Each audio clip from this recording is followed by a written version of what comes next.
जान हो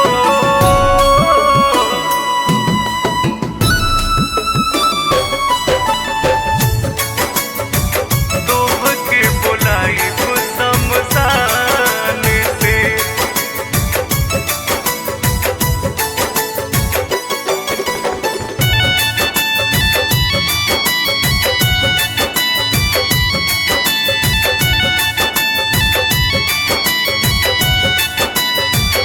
लगा के मेहंदी महावर तू लेके साथ गोभावर, लगा के मेहंदी महावर तू लेके साथ गोभावर, तोहके भूले नहीं देब हम आसान से।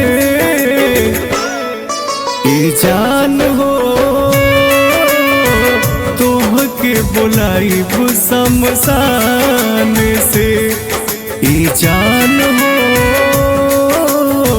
तोहके बुलाइब शमशान से।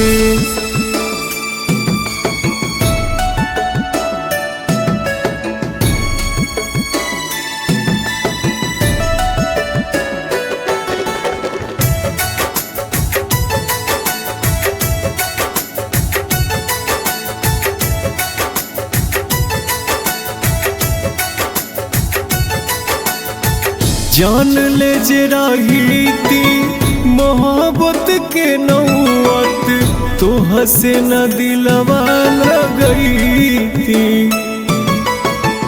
तोहसे न दिलवा लगईती।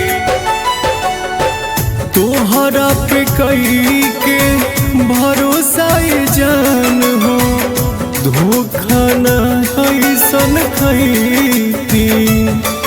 काहे ऐसन तू कैलू हो, वफा से बेवफा भइलू हो।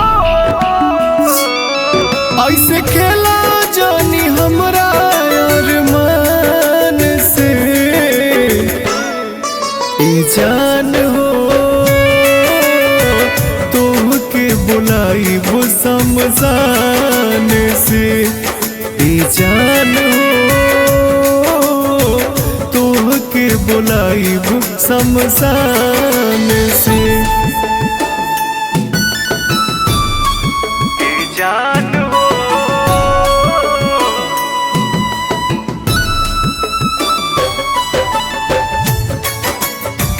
तोहके बुलाइब शमशान से।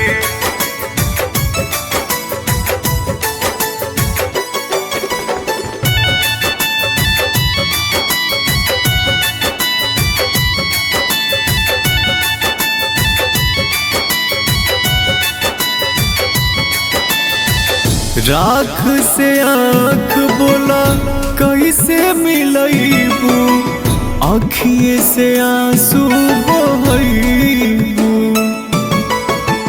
आँखिए से आंसू बहैबू।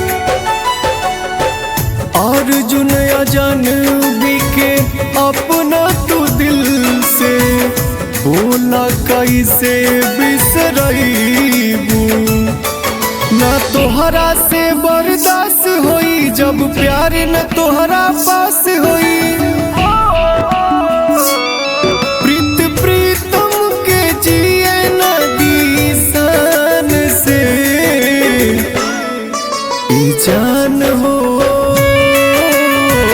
तोहके बुलाइब शमशान से।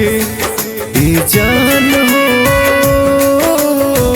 तोहके बुलाइब शमशान से।